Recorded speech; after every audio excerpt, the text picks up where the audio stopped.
संसद की सुरक्षा में सेंधमारी करने वाले एक आरोपी पर कानूनी शिकंजा कसता जा रहा है। अब तक 7 आरोपी पुलिस की गिरफ्त में आ चुके हैं, लेकिन जिस एक आरोपी ने इस संसद कांड को न सिर्फ अंजाम तक पहुंचाने की साजिश रची, बल्कि इस पूरी वारदात का ताना बाना बुना, वो है ललित मोहन झा।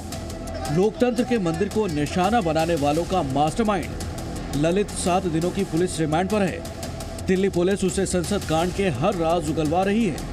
ललित 14 दिसंबर की रात को पुलिस के कब्जे में आया था। पिछले 48 घंटे की पूछताछ में उसने कई सनसनीखेज खुलासे किए हैं, जिसकी बिना पर कई और किरदारों के गिरेबान तक जांच एजेंसियों के हाथ पहुंच सकते हैं। ललित ने पुलिस के सामने ये कबूल किया है कि वारदात से पहले आरोपियों ने संसद की रेकी की थी। रेकी के लिए आरोपियों ने कई बार दिल्ली का दौरा किया ताकि संसद की सुरक्षा में किसी भी चूक का फायदा उठाकर साजिश को अंजाम दे सके। ललित ने पुलिस को बताया कि घटना के बाद उसने दिल्ली जयपुर बॉर्डर के पास अपना मोबाइल फोन फेंक दिया था। इतना ही नहीं, ललित ने दूसरे आरोपियों के फोन भी नष्ट कर देने की बात कबूल की है ताकि संसद कांड के षड्यंत्र से जुड़े तमाम सबूत मिटाए जा सके। इस खुलासे से ये साफ है कि ललित दरअसल दिल्ली से राजस्थान के नागौर तमाम फोन को नष्ट करने के लिए ही पहुंचा था। लेकिन साइबर एक्सपर्ट कहते हैं कि फोन खराब कर देने या फिर जला देने के बावजूद उसमें मौजूद जानकारियां जांच एजेंसी हासिल कर सकती हैं।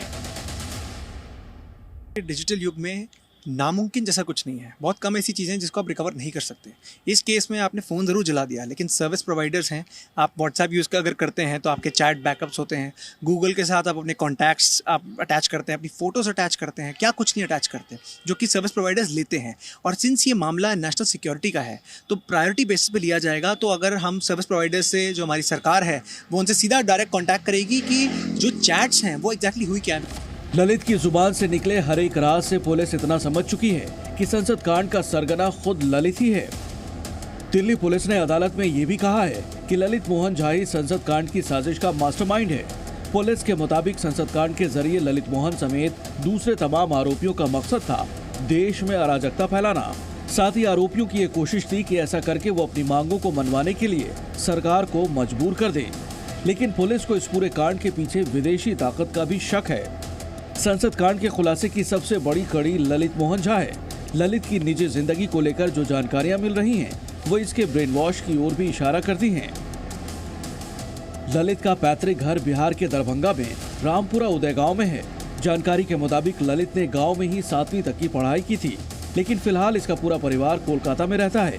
कोलकाता में ललित के पिता पुरोहित हैं और पूजा पाठ कर जीवन यापन करते हैं। परिजनों का ये दावा है कि उन्हें ललित की गैर कानूनी हरकतों की कोई जानकारी नहीं थी। बहुत बढ़िया लड़का था, उसको इनाम मिला था मिथिलांचल परिषद से। करते क्या थे दिल्ली में वो? ललित बाबू ट्यूशन करते थे और कोचिंग सेंटर में भी पढ़ाते थे। घर में कुछ ऐसा कुछ देखते थे आपकी, कुछ भी इस तरह की? ना, हमारे टीवी अभी तक नहीं है कुछ देखने का, हम लेवे नहीं करते हैं। तब तो मोबाइल चल गया है, उसमें बहुत कुछ दिखाता है, तो अलग बात है। लेकिन अब सबसे बड़ा सवाल यह है कि ललित के पीछे कौन है। पुलिस के मुताबिक ललित लगातार संसद कांड में शामिल सभी आरोपियों के संपर्क में था। ललित के अलावा इस साजिश में बेंगलुरु का रहने वाला आरोपी मनोरंजन डी था, जिसने संसद में स्मोक क्रैकर फेंका था।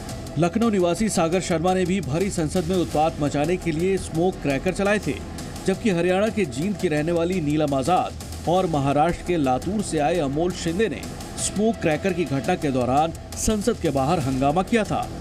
पुलिस के हत्थे 2 और आरोपी महेश कुमावत और कैलाश कुमावत भी चढ़े हैं। नागौर में महेश और कैलाश ने ही ललित की मदद की थी। इन 7 आरोपियों को गिरफ्त में लेने के बाद दिल्ली पुलिस इनका आमना सामना करवा रही है ताकि वारदात के असली मकसद का पता चल सके। यहाँ ये स्पेशल सेल का दफ्तर है एनएफसी में, और यहीं पर ही इन 6 लोगों को रखा गया है, जिसमें कि जो 4 पहले गिरफ्तार हुए थे, और इसी के साथ जो 5वां आरोपी है ललित झा, जो कि इस केस में मास्टरमाइंड भी बताया जा रहा है, उसे भी यहाँ पर रखा गया है। उसका जो साथी है महेश कुमावत, उसको भी यहाँ पर रखा गया है। संसद की सुरक्षा में सेंध लगाने का सीधा मतलब होता है देश के खिलाफ साजिश। इन आरोपियों के जरिए जांच एजेंसी ये पता लगा रही है कि मास्टरमाइंड ललित के पीछे बाहरी मुल्कों में बैठे देश के किसी दुश्मन का हाथ तो नहीं। नीरज गौड़ के साथ ब्यूरो रिपोर्ट, जी मीडिया।